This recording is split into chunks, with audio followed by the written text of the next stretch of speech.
You're listening to Win-Win, an entrepreneurial community with your host, Ben Wolf.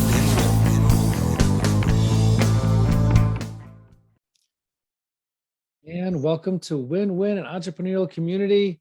Happy to have you join us in this episode, and we welcome our guest who is going to share with us today how to more easily run a process-driven business. Of course, it should be profit-driven as well, but process-driven business. Ask you to please pause this for a second, subscribe, leave a review, follow, like, whatever it is that your platform allows you to do as you listen to or watch this episode of the Win-Win podcast. And I want to get into introducing our guest today, who is a fractional COO and is also the founder of Beyond the Chaos, a firm that provides clients with operations consulting and done-for-you project management. You can learn more about them at beyondthechaos.biz. And with that, I give you Susan Fennema. Welcome, Susan. Hi, Ben. Thanks so much for having me. Looking forward to jumping in on some of this stuff with you today. Well, my pleasure. I'm definitely, obviously, we know each other, and the process is near and dear to my heart. And obviously honored to have you on, especially as a member of the fractional leadership community that we have. So just honored to have you on as part of that too. And so I guess the first thing I'd like to start with is if you could answer the question I ask everybody at the beginning, which is just to give us a quick 2-minute background, a little context to where you came from and how you got to be talking about what we're talking about today. So it turns out that I've been process driven since birth. If you're on our website, you can read the whole story. But essentially, I was sorting buttons for my mother while she sewed when I was about 3 years old. That was my fun, right? So throughout the years, I always different people have different definitions of fun, I guess. Right. Throughout the years, I always found myself one, working for very small business. I was always the right hand to the owner, and would drive the process part of the business. So from my first job on, I was just developing processes. I didn't know this was a thing. I didn't know operations was even a thing. These were really small businesses. So throughout my career, I helped a lot of the small business owners do what we do now today. My big long stint was for 10 years as an operations director at an ad agency in Chicago, and got to bring in young project managers and train them up how to work in the system, and then also build process and system for that agency that was growing like crazy. We went from 40 to 80 people, and then because of 2008 back down to about 30 again. So a lot of volatility during that. It was fun to learn to flex. And then eventually I just got to the point where I'm like, let's stop helping one at a time. Let's go out and help a whole bunch of business owners. So that's how we got here today. Very cool. Awesome. Thank you. I mean, so I guess what I'd like to open with is, because I always like to start with the problem so people can see themselves in what we're talking about before we start talking about like knowledge or information. So like, what do you see as like the biggest symptoms or the most common symptoms of business owners that are running a business, but not so process driven? The number one symptom is overwhelm. Lately, we're seeing burnout as part of that too. Generally, it's the business owner who's doing everything in their business. They think that they can't get help, or they don't know that there is help out there for them. Their business is small enough that they can pretty much talk to most of the team every day, but they can't figure out how to get past that. How do you take that next step? How do you grow the business, especially when you're doing everything? So those are the symptoms that normally drive someone to come to us. Right. Would you mind? I don't want to put you on the spot. We could skip to something else first, but if you have a couple stories or like real examples of where of people that and what they were going through. I have a perfect example. One of my oldest clients, love him dearly. I'm still many years later his confidant, and I'm on his Slack, and he'll hit me up from time to time. But he came to us in a sheer panic of, he put all of his eggs in one basket for a huge software development project. He had about 3-4 team members at the time, and had tried a value priced fixed price solution for this client. Well, the problem is that they had never defined the deliverable. So they could just do this forever. They didn't know when it ended. They were quickly running out of money because it was fixed price. They were not clear on what they had to deliver. And supposedly it was due in a month. And I'm like, well, not sure that we can fix this, but we can reset it. So we jumped in with him. We reset it with the client. Ain't nobody happy in that situation. The client wasn't happy. They weren't happy, but we reached a common agreement of, this is what we're going to deliver, and this is by when. So we came in that situation as it was an emergency. It was house on fire. And so we've worked up. And so started with the emergency, and then started with, okay, well, how are you tracking these things? Do you have the right software, to track the things? Are you following the same process? We backed it all the way up to what did you sell in the first place? What does your proposal look like?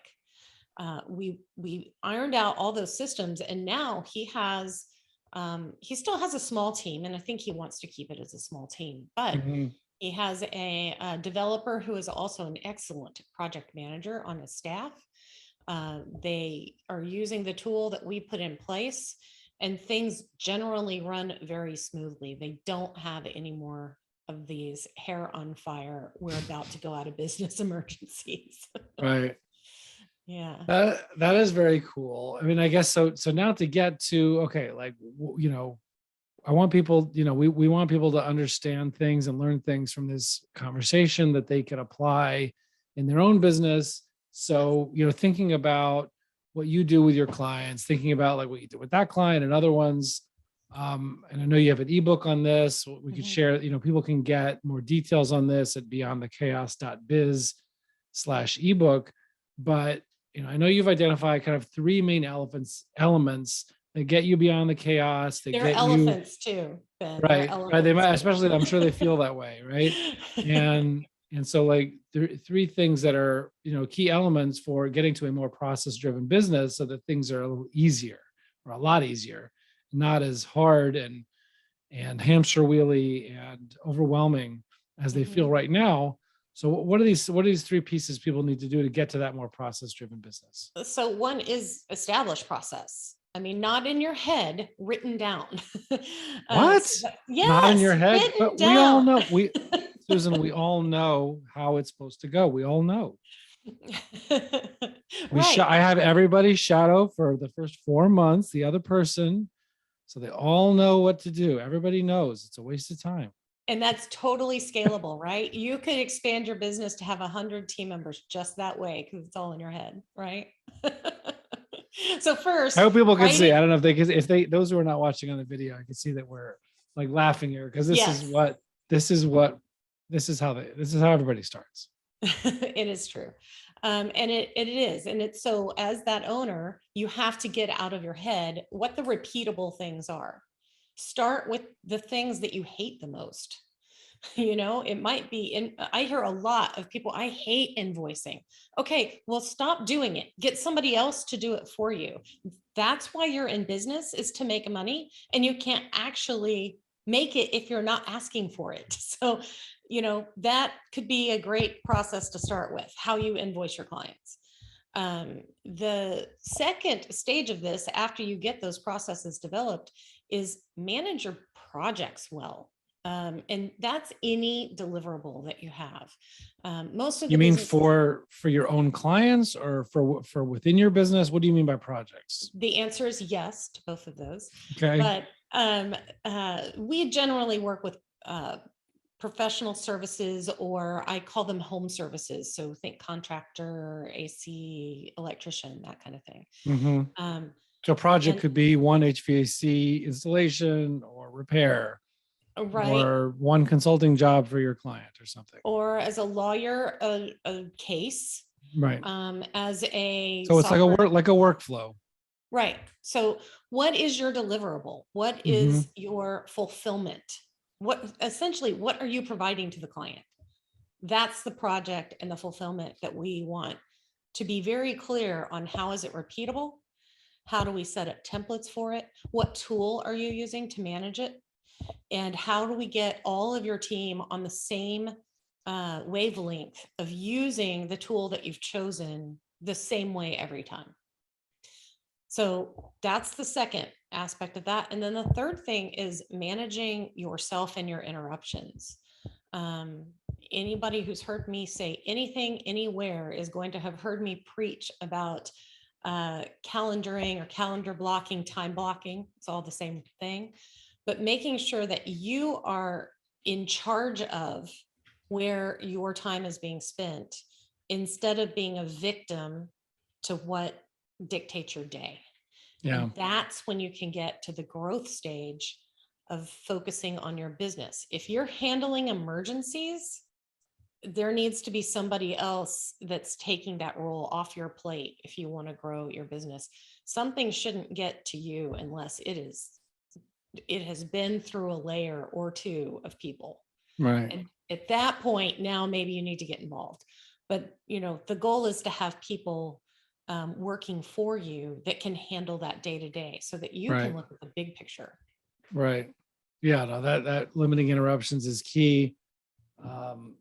Sometimes there's a lot of, I don't know, one thing I started doing recently with my own to-do list in the last few months is, um, is prioritizing it before I start to work on things, before I start to work on clearing my email box or just going through whatever to do or project or whatever needs to be worked on first, is just like, wait, let's prioritize what's most important or most urgent, but just like make sure it's more strategic. And I definitely love the time blocking. I obviously agree with you on the gospel of time blocking, which is, the concept of, what they call rocks, right? Like that image that Stephen Covey has of rocks, pebbles, sand, and water trying to fit in a glass cylinder. And unless you put the rocks in first, the biggest things in first, the most important things in, and make space for them and just fit outside everything in between, those big important things are just not going to get done because there's not going to be room from all the sand and pebbles. So definitely hear what you're saying there. When you talked a minute ago about managing projects or getting better at managing projects, how can people, right? So you talked about technology and, whether it's your deliverables, how to execute your process, repeatability, how to track it, templates, and how do people get better? Like, what's a couple of things you would tell people who want to get better at managing their projects or managing their workflows? One thing that I would say is that if you are not a detailed person, you need to find a person who is, because project management is detailed and it is tedious in some cases. If you are relying on say a software developer to be a great software developer, and then to also manage their own projects, you're going, unless it's a very special person. Now, we do have a special person at that client I mentioned earlier, but unless it's a very special person, they're not going to succeed at both. The philosophy of a software developer is, oh, how can I get this done? How can I fix this? Not, oh, when do you need it by? How long is it going to take me? Do I have to address any budget issues? Is it in scope? It's just totally opposite brain waves. So that's the first thing to know is this an area that you are going to succeed in? If not, there are tons of fractional project managers out there. And you might not need a full-time one. And I know it's hard to hire right now. So look at those fractionals. The second, and your firm does that too, right? Yeah, we do. The second part of that is, if you are a detailed person, is start to think through all the steps it takes to get something executed. You're going to find that it's more than you thought. And what can be repeated. So that's another thing that goes back to the operations of your business, is that if you don't have easy things to hand off, a flow of things, all the steps to follow, then you might be offering something that's too complicated. Mm-hmm. It's not scalable because you can't just lather, rinse, repeat. So that's a good heads up if you're like, oh, everything's different, every client's different. Even if you're doing custom software development where you're providing a different deliverable and a different function to each of your clients, the steps to get there are the same. You still have to sit down and write code. You have to quality test it. You have to beta test it. You have to go through all those steps.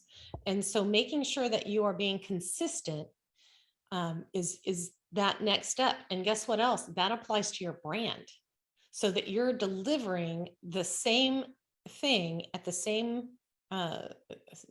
in the same manner to the clients. That's part of your brand. All the clients get the same experience. Mm-hmm.